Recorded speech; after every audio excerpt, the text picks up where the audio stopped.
नमस्कार, take legal export channel पर मैं राजेंद्र शाही एडवोकेट आप लोगों का पुनः एक बार स्वागत करता हूं। साथियों, आज का सबसे बड़ा सवाल, आखिर सहारा निवेशकों का भुगतान बाधित होने का मुख्य कारण क्या है।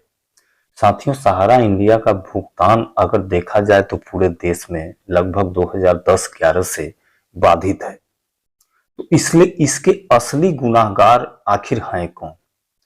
साथियों, अगर देखा जाए तो सहारा इंडिया का भुगतान 9-10 में पूर्णतः बाधित नहीं था, बल्कि कुछ कंडीशन के साथ भुगतान हो रहा था। भुगतान डिले से हो रहा था, लेकिन भुगतान हो रहा था।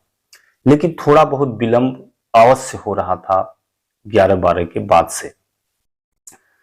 और विलंब के साथ भुगतान बहुत ही आसानी से लगभग 15-16 तक हुआ।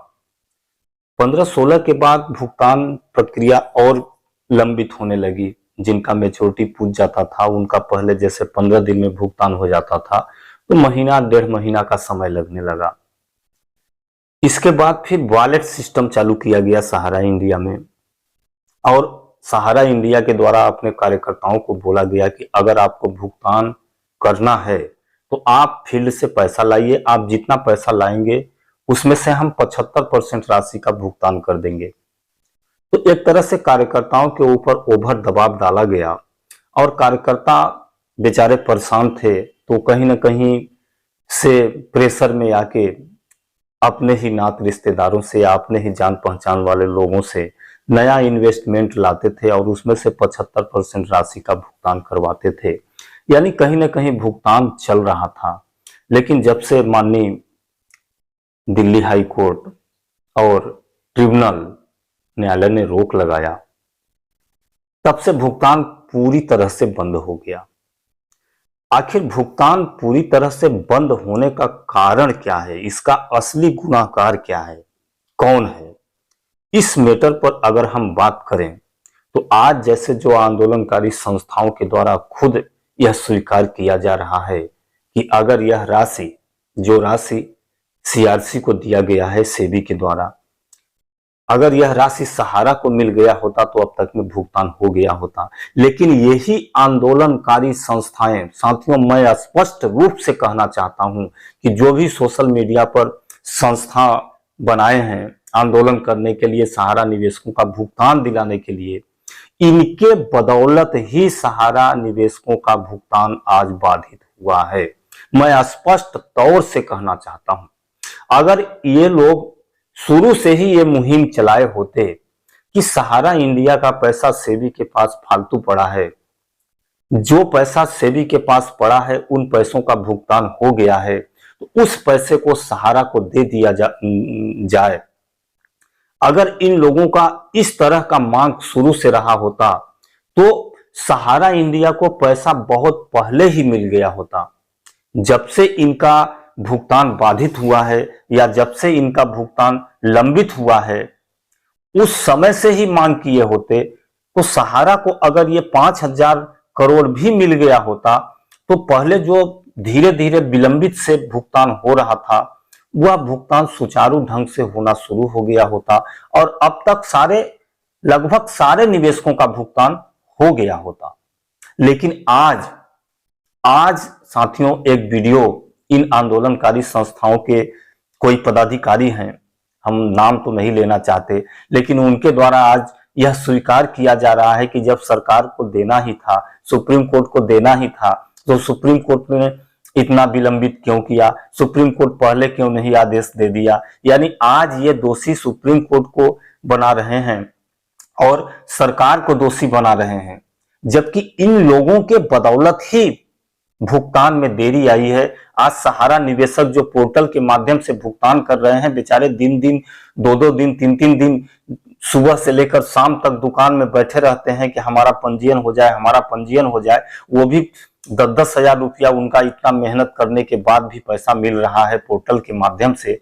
यह पैसा सहारा के माध्यम से अगर हुआ होता तो बहुत पहले, जिस दिन माननीय सर्वोच्च न्यायालय का आदेश आया था उसके आदेश के 1 हफ्ता पहले अब तक सारे निवेशकों का भुगतान हो गया होता।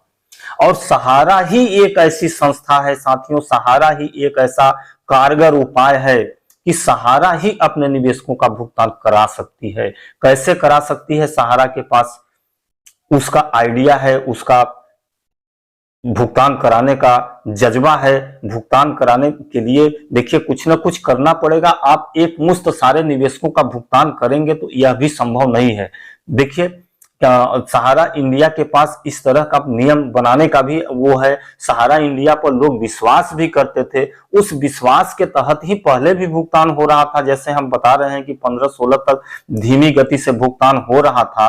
सहारा के निवेश कार्यकर्ता जो थे वो बेचारे पैसे कलेक्ट करके लाते थे और जो पैसा इकट्ठा होता था उसमें से 75% राशि का भुगतान होता था।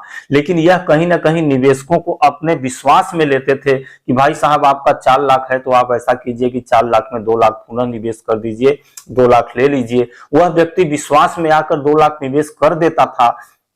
तो देखिए कोई भी कार्य विश्वास से ही चलता है। सहारा के ऊपर लोगों ने 35-40 सालों तक विश्वास किया और उनके विश्वास पर सहारा इंडिया खरा उतरता रहा।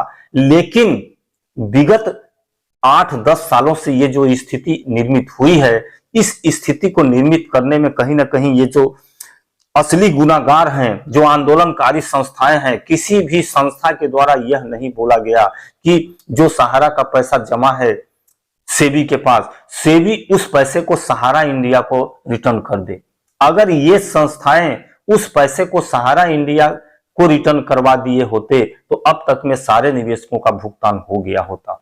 लेकिन ऐसा ये लोग क्यों नहीं कर रहे हैं? कहीं ना कहीं इन लोगों का व्यक्तिगत दुश्मनी हम मानते हैं कि सहारा इंडिया से है।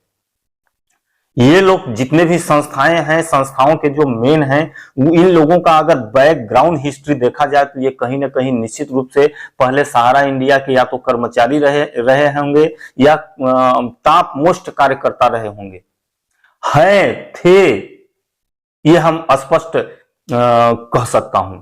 इन लोगों का किसी न किसी बात को लेकर सहारा इंडिया से विवाद बढ़ा और विवाद बढ़ने के कारण सहारा इंडिया को बर्बाद करने के लिए सहारा इंडिया के अगेंस्ट जाके संस्था बनाए और सरकार को गुमराह किया, सुप्रीम कोर्ट को गुमराह किया, लोगों को गुमराह किया कि अगर ये पैसा सहारा को मिलेगी तो सहारा नहीं बांटेगी, सहारा अपना ऐश करेगी, सहारा सुब्रत राय सब पैसा लेकर विदेश भाग जाएंगे। माने इस तरह का दुष्प्रचार किया और इस दुष्प्रचार में हमारे निवेशक भी कुछ उनके साथ आ गए और उन लोगों के भ्रम में फंस के शिकायत पर शिकायत करना चालू कर दिए। अंतोगत्वा सरकार को भी यह मानना पड़ा कि नहीं ये लोग सही कह रहे हैं, अगर हम ये पैसा सहारा को देते हैं तो सहारा भुगतान नहीं करेगी और सरकार अपने जिम्मे से पैसे को भुगतान कराने के लिए प्रक्रिया चालू की है। जो प्रक्रिया अभी विचाराधीन है, चल रही है, उस प्रक्रिया में जो विलंबित हो रहा है, उस विलंबित के कारण के से हम ये वीडियो बना रहे हैं कि उस विलंबित के कारण का मुख्य गुनाहगार जो है सहारा के आंदोलनकारी संस्थाएं हैं। जो ये आंदोलनकारी संस्थाएं बनी हैं और ये बहुत बड़ा अपने आप को हमदर्द मानती हैं कि हम सहारा निवेशकों के हमदर्द हैं, हम लोगों के बदौलत ही भुगतान चालू हुआ है। मैं यह मान सकता हूं कि आप लोगों के बदौलत भुगतान चालू हुआ है, लेकिन अगर आप लोगों का भुगतान सकारात्मक रूप से उठाए होते, माने सही कदम के साथ उठाए होते तो यह भुगतान बहुत पहले ही हो गया होता, इतना विलंब कारित न होना होता, इतना निवेशकों को परेशान होना न पड़ता। जो आज इन संस्थाओं के प्रमुख के द्वारा बोला जा रहा है कि अगर सरकार को इसी तरह का फैसला लेना था तो ये पहले ही सहारा को पैसा क्यों नहीं रिटर्न कर दिए। अगर यह पैसा सहारा को मिल गया होता तो अब तक में भुगतान हो गया होता। यह बात आज जो आंदोलनकारी संस्थाओं के प्रमुख हैं वह बाकायदे अपने यूट्यूब चैनल पर आकर यह बात बोल रहे हैं। इसलिए मैं कह रहा हूं कि असली गुनाहगार यह संस्थाएं हैं जो सहारा निवेशकों को भ्रम में डालकर यह इतना भुगतान को विलंबित करा रहे हैं। आज भी मैं इन संस्थाओं से निवेदन करता हूं, क्रमबद्ध निवेदन करता हूं कि अगर आज भी ये लोग सही रास्ते पर आ जाएं और इस तरह का मांग करें, सरकार से मांग करें कि जो भी पैसा आपका बाकी है, जो भी सेबी के पास पड़ा है, उस पैसे को आप तत्काल सहारा इंडिया को दें और सहारा इंडिया को नियम शर्तों के साथ उस पैसे को दें और उसके हिसाब से भुगतान कराने का आदेश दें। तो 1 हफ्ता के अंदर में अगर आप 5,000 करोड़ देते हैं तो 1 हफ्ता के अंदर में सहारा इंडिया के द्वारा भुगतान बहुत ही शीघ्रता से संपन्न कर लिया जाएगा। साथियों, इसी बातों के साथ मैं अपनी वीडियो को विराम देता हूं। अगर वीडियो अच्छा लगी हो तो कृपया लाइक करें और हमारे चैनल पर नए हों तो चैनल को सब्सक्राइब कर दें। नमस्कार।